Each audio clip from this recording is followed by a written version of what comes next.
Dragon ball Dayma ने super सायान 3 को इस तरह इंट्रोड्यूस किया जो गोकू भी कभी नहीं कर सका। ड्रैगन बॉल फ्रेंचाइज में अकीरा तोरियामा की बनाई हुई फाउंडेशन को और बेटर बनाने की ट्रेडिशन को कंटिन्यू करते हुए ड्रैगन बॉल डायमा ने सुपर सायान 3 फॉर्म को एक बार फिर रीइंट्रोड्यूस किया है। यह स्पेशल मोमेंट वेजेटा के फैंस के लिए बेहद खास है क्योंकि सायान प्रिंस ने फाइनली इस आइकॉनिक फॉर्म को अचीव कर लिया। तामागमी नंबर के खिलाफ एक अमेजिंग फाइट के दौरान वेजेटा ने सुपर सायान 3 का पावरफुल फॉर्म दिखाकर अपने सपोर्टर्स की एक पुरानी विश फुलफिल कर दी। ड्रैगन बॉल फ्रेंचाइज में सुपर सायान 3 की वापसी को खास बनाता है इसका वो एस्पेक्ट जिसने इस फॉर्म की प्रेस्टीज को एक बार फिर हाईलाइट किया है। आमतौर पर ऐसे फॉर्म्स को फाइनल मोमेंट्स में इंट्रोड्यूस किया जाता है ताकि वे अल्टीमेट विलन को डिफीट करने के लिए डिसाइसिव साबित हों, जैसे कि सुपर सायान गोकू ने फ्रीजा को हराया या सुपर सायान 2 गोहान ने सेल को हराया। लेकिन सुपर सायान 3 इस ट्रेडिशन को निभाने में फेल रहा और माजिन बू को हरा नहीं पाया, जिससे इसकी इमेज थोड़ी फेड हो गई। लेकिन वेजेटा का सुपर सायान 3 फॉर्म और तमागामी के खिलाफ उसकी फाइट यह दिखाती है कि यह फॉर्म किसके लिए परफेक्टली सूटेड है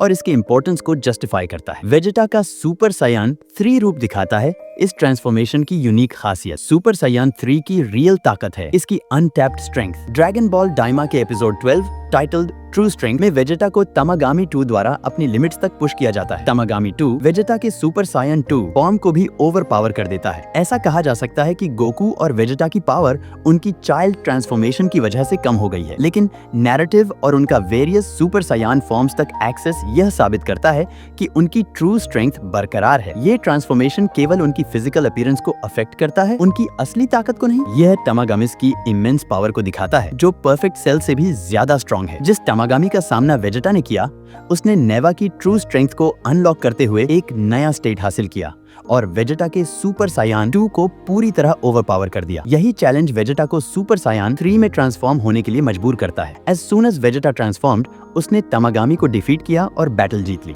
यह सुपर सायान 2 और सुपर सायान 3 के बीच के सिग्निफिकेंट पावर गैप को साबित करता है क्योंकि वेजेटा ने परफेक्ट सेल जितने या उससे भी ज्यादा पावरफुल ओपोनेंट को इजीली हरा दिया। यह सुपर सायान 3 की असली खासियत को भी दिखाता है, जल्दी से लड़ाइयों को खत्म करना। ये बात सभी जानते हैं कि सुपर सायान 3 ट्रांसफॉर्मेशन बहुत ज्यादा एनर्जी या काय कंज्यूम करता है, इसलिए यह स्टेट केवल सीमित समय के लिए ही उपलब्ध रहती है। ड्रैगन बॉल जी की बू सागा पहले ही इस यूनिक ट्रेड को समझा चुकी है और यह भी बताया है कि गोकू इस ट्रांसफॉर्मेशन को अनलॉक करने के बावजूद उस समय बू को क्यों हरा नहीं सका। गोकू का सुपर सायान 3 और माजिन बू का क्लैश एक अनफेवरेबल मैचअप था। माजिन बू के पास अपनी एक स्पेशल ट्रेट है जो उसे एक फॉर्मिडेबल विलन बनाती है। जब गोकू सुपर सायान 3 फॉर्म को एक्टिवेट करता है तो वह बताता है कि यह फॉर्म हर सेल और ब्लड की हर ड्रॉप को उसकी मैक्सिमम पोटेंशियल तक पुश करता है। इसका मतलब है कि अगर कोई सायान अपनी पावर को कंट्रोल करने में एक्सपीरियंस्ड नहीं है तो इस प्रोसेस में वह अपने बॉडी को हार्म कर सकता है। पहले के ट्रांसफॉर्मेशंस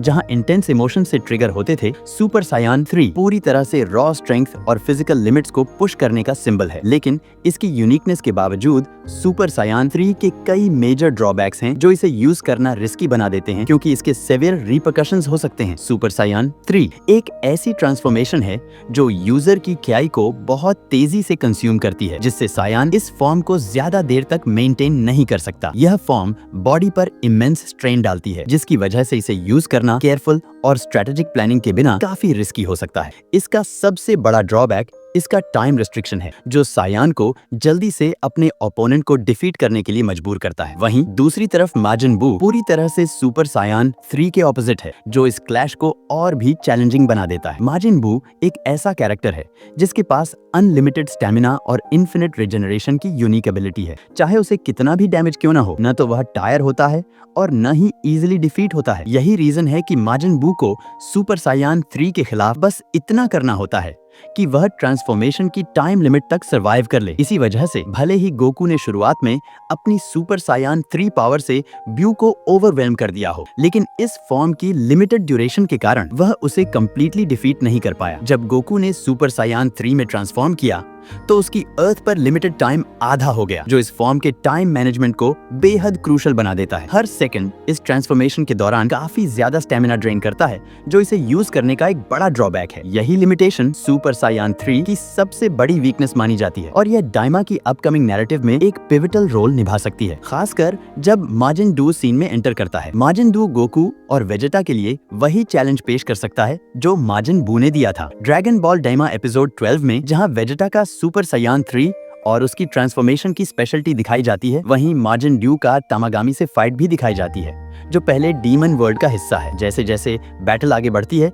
यह क्लियर होता जाता है कि माजिन बू के बिहेवियर को फॉलो कर रहा है। तामागामी के लगातार अटैक्स के बावजूद माजिन डू बिना किसी डैमेज के अपनी स्टेमिना को एफर्टलेसली मेंटेन करता है। माजिन बू की तरह फाइट करते हुए डू आखिरकार तामागामी को ओवरपावर करके ड्रैगन बॉल हासिल कर लेता है। अरिंसु की माजिन बू के एक ओबीडियंट रेप्लिका की डिजायर अब माजिन डू के रूप में पूरी होती हुई दिखाई देती है। जैसे जैसे डू बू के ट्रेट्स को और ज्यादा एग्जिबिट करता है, यह क्लियर होता जाता है कि जल्द ही वह बू की रिजेनरेटिव एबिलिटीज भी डेमोन्स्ट्रेट करेगा। अरिंसु के पास फाइनल ड्रैगन बॉल होते हुए माजिन डू और गोकू या वेजेटा के बीच एक कॉन्फ्रंटेशन होना इनएविटेबल लगता है। माजिन डू की ओवरवेलमिंग पावर, जो उसकी एफर्टलेस विक्ट्री ओवर तामागामी से एविडेंट होती है, गोकू और वेजेटा को सुपर सायान 3 को इजीली अनलीश करने के लिए कंपेल करेगी। इस तरह ड्यू की स्ट्रेंथ माजिन बू के बराबर साबित होगी। माजिन डू के खिलाफ अपनी फाइट में गोकू का सुपर सायान 3 और माजिन बू के बीच की बैटल फिर से रिक्रिएटेड हो सकती है, जो यह साबित करेगी कि गोकू का बू को डिफीट करने में असमर्थ होना ट्रांसफॉर्मेशन की फ्लॉ के बजाय एक बैड मैचअप था। इससे ड्रैगन बॉल डायमा में एक न्यू ट्रांसफॉर्मेशन के इंट्रोडक्शन की संभावना बनती है,